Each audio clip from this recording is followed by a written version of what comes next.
Arc-en-ciel.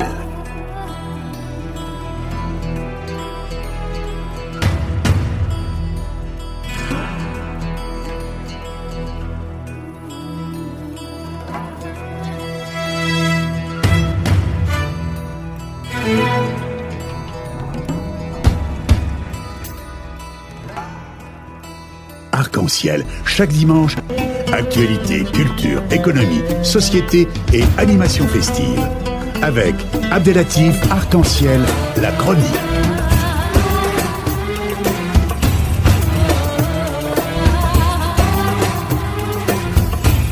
Arc-en-ciel info.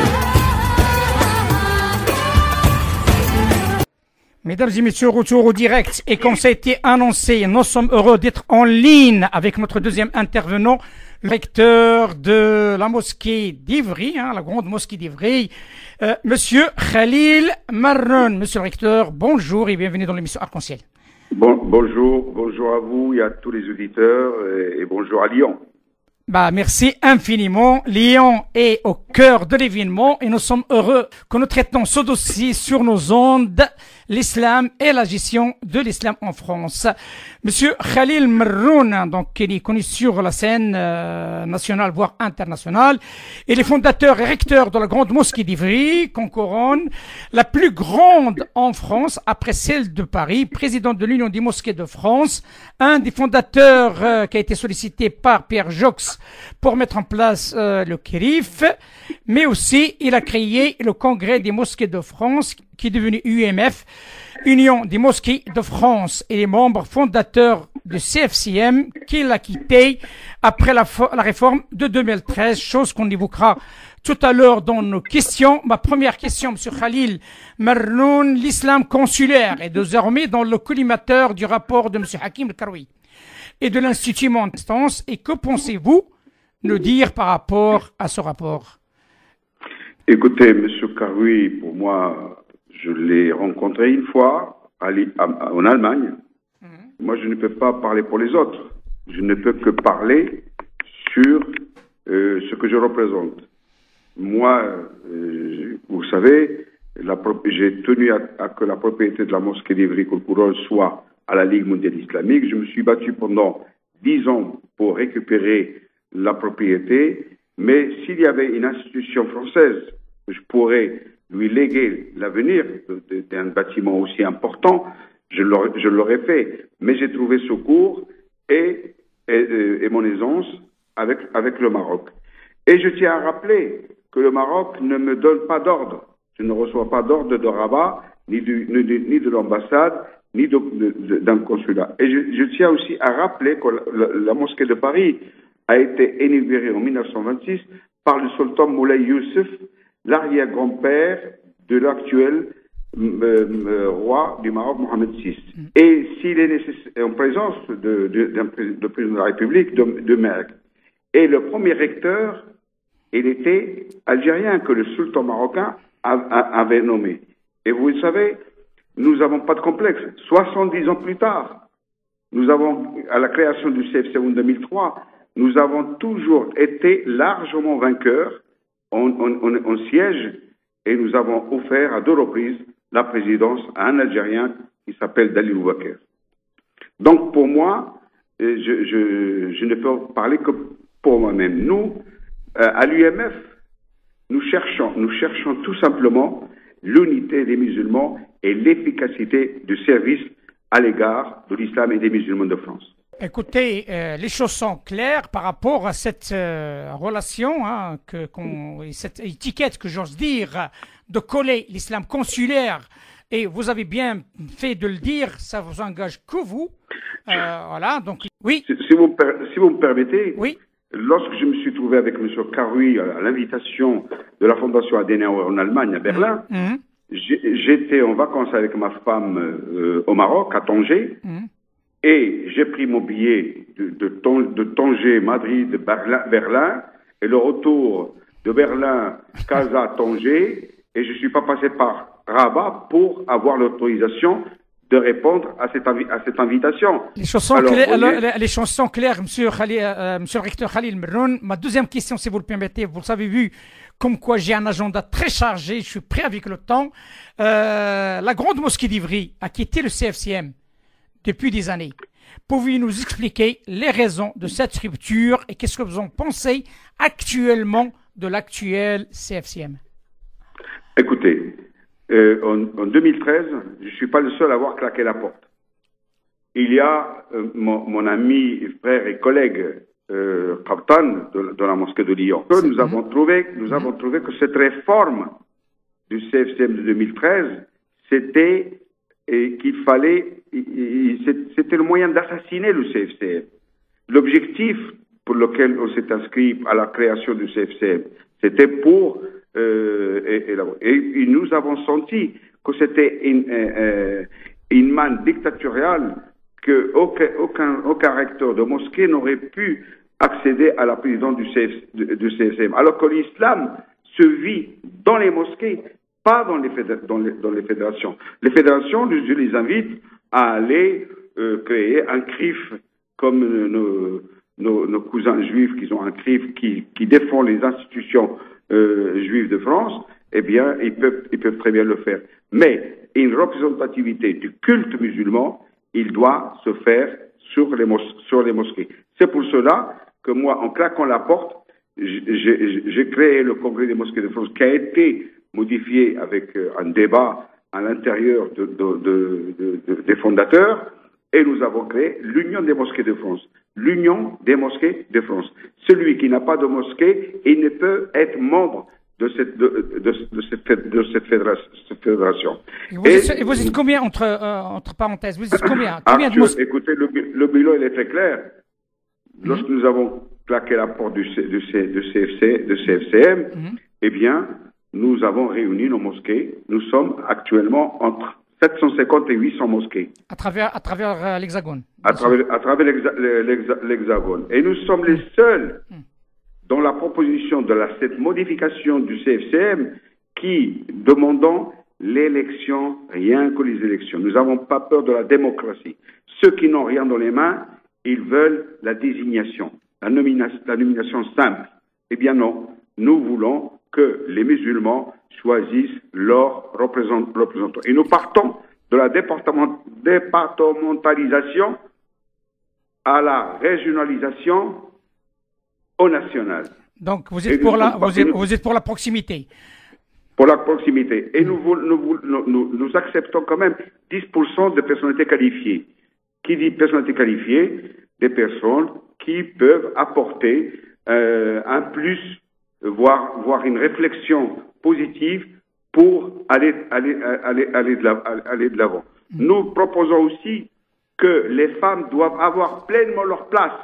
Nous refusons le quota des femmes. Nous voulons encourager dans toutes les régions, dans tous les départements, qu'il y ait un maximum de femmes. Pourquoi pas dans une région plus de femmes que d'hommes pour gérer le culte. Nous refusons aussi le quota des jeunes. Nous voulons impulser, aider beaucoup de jeunes à s'impliquer dans la gestion de l'islam, dans leur département, dans leur région, pour que nous puissions préparer la relève. Nous sommes contre ceux qui disent que nous voulons réserver le quota pour nos frères convertis à l'islam. Nous ne voulons pas créer une fraction à part. Nos frères convertis à l'islam, ils ont la même égalité de gestion de cet islam. Vous parlez, monsieur le recteur, vous parlez de jeunes. Actuellement, on vit une action de taille à travers les médias, l'action menée par un jeune qui s'appelle M. Hakim El-Kraoui. Un homme qui n'est pas recteur, n'est pas imam, comme il le dit lui-même, et qui travaille à réformer l'islam de France. Que pensez-vous du projet de réforme de M. El-Kraoui et que pensez-vous des projets d'un islam de France? Écoutez, nous avons déjà vécu ce débat de l'islam de France, l'islam en France. L'islam de France, c'est une appellation politique. Et moi, j'ai 73 ans et je vis l'islam de celui que j'ai appris. Vous savez que je suis né en Espagne. Je suis né espagnol. Et ma ville natale est toujours gouvernée par les Espagnols. Et cet islam que moi j'ai vécu dès mon jeune âge, c'est un islam andalou, un islam ouvert, un islam. Il n'était pas islam de Ceuta, ni islam de Madrid, ni l'islam de Grenade. C'était l'islam. Point. Il y a la manière. Voilà ce que je propose à Monsieur Karoui. Oui. Quel est l'islam qui est le plus adéquat pour la France? C'est un islam sunnite de l'école malikite, parce que l'école malikite, il est ouvert à toutes les autres écoles. Il est l'imam de toutes les écoles. Nous voulons un dogme ash'arite, parce que les ash'arites, ils ne plaident pas pour le sacrifice. Ils laissent l'homme face à sa responsabilité devant Dieu. Et nous avons la voie de Junayd Saleh, qui est le soufisme, la voie qui nous amène vers l'excellence en matière de comportement et de relation avec l'autre. Est-ce que vous étiez contacté par M. Karoui? M. Karoui, il n'a contacté personne, puisque il a peut-être contacté, le CFCM, et qui a refusé de le rencontrer. Moi, je l'ai vu par hasard à cette invitation. Est-ce que vous êtes prêt? Est-ce que vous êtes prêt à le recevoir? Mais bien sûr, je pense que nous avons des objectifs, des points communs, et que il est très important. Je ne refuse pas la rencontre de l'autre. Il a certainement des bonnes idées pour avancer. Nous ne refusons aucune bonne volonté à trouver des solutions. Je lui ai dit, et je lui dis encore à travers votre émission, son rapport, il est très bien. Mais il ne faut pas donner le bébé aux mosquées seulement. En ce qui nous concerne, notre bilan, il est très clair. En 4 ans, notre bilan au sein de l'UMF, en 4 ans, nous avons fait la tournée nationale pour prévenir la radicalisation. Avant les attentats de Paris et les attentats, nous avons unifié nos mosquées. Et rien qu'hier et aujourd'hui, nous avons formé à l'individuel 13 régions pour qu'ils puissent faire des interviews à nos imams pour contrecarrer le discours haineux et radical et intégriste. Nous n'attendons pas cette réforme pour travailler.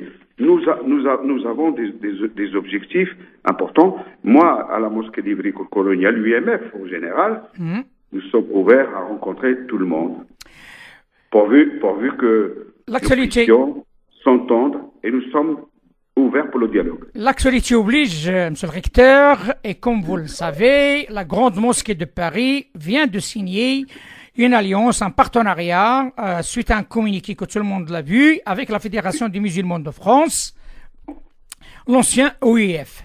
À votre avis, quelles seront les conséquences de ce rapprochement sur le terrain?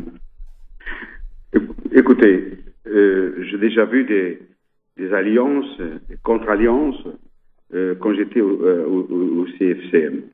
Eh bien, moi, je dis que c'est une alliance de circonstances, parce que... Qu'est-ce que vous fait dire ça? Qu'est-ce que vous fait dire ça? Parce que selon... un instant, monsieur le recteur. Tout à l'heure, je ne sais pas si vous l'avez entendu ou pas, monsieur Sfar a dit qu'il s'agit d'une alliance stratégique.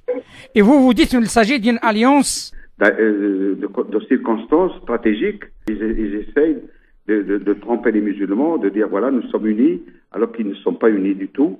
Et alors, je vais vous le dire d'une autre manière. Oui. C'est un mariage forcé ou un mariage blanc. Ça veut dire quoi, un mariage forcé? Un mariage forcé? Oui. Bon, mais attendez, là, on rentre sur un autre débat, là. Expliquez-moi, s'il vous plaît. Pourquoi on dit un mariage forcé ou pourquoi on dit un mariage blanc? Allez, ça m'arrange énormément.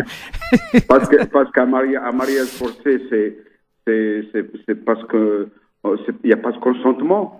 Mais un mariage blanc, c'est parce que pour tromper tout le monde.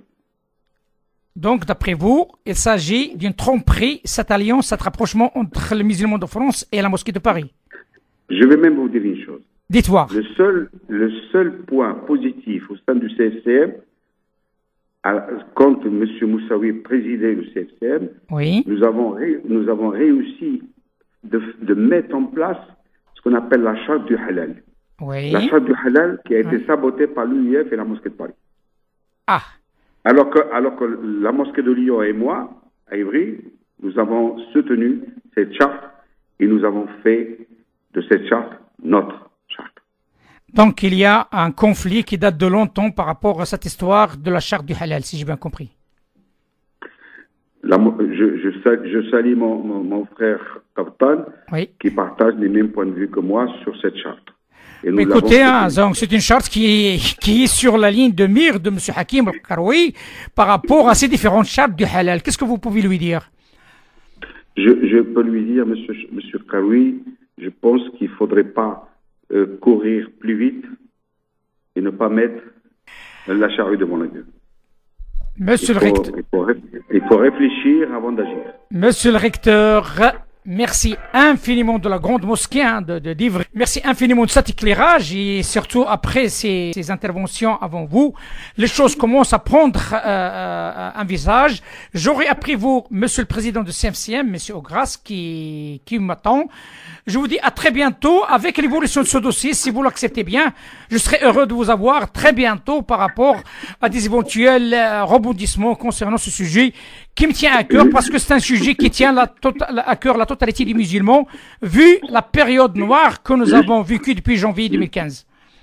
Juste une phrase. Je vous prie. L'UMF n'est pas en concurrence avec personne. L'UMF s'inscrit dans l'action au service des musulmans. Le message est clair de monsieur le recteur Khalil Marroun. Merci infiniment par rapport à ces déclarations qui sont fortes, intéressantes. Et je vous dis à très bientôt. Merci. À très bientôt. Wa alaykoum salam. Alaykoum salam. Ma salam Sidi. Arc-en-ciel.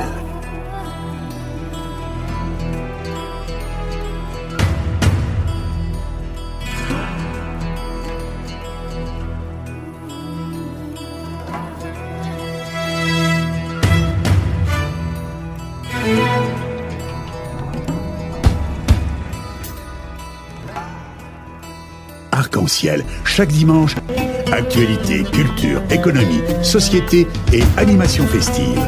Avec Abdelatif Arc-en-ciel, la chronique.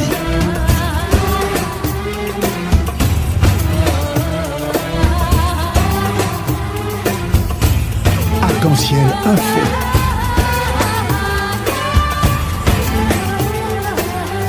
Arc-en-ciel, animation festive.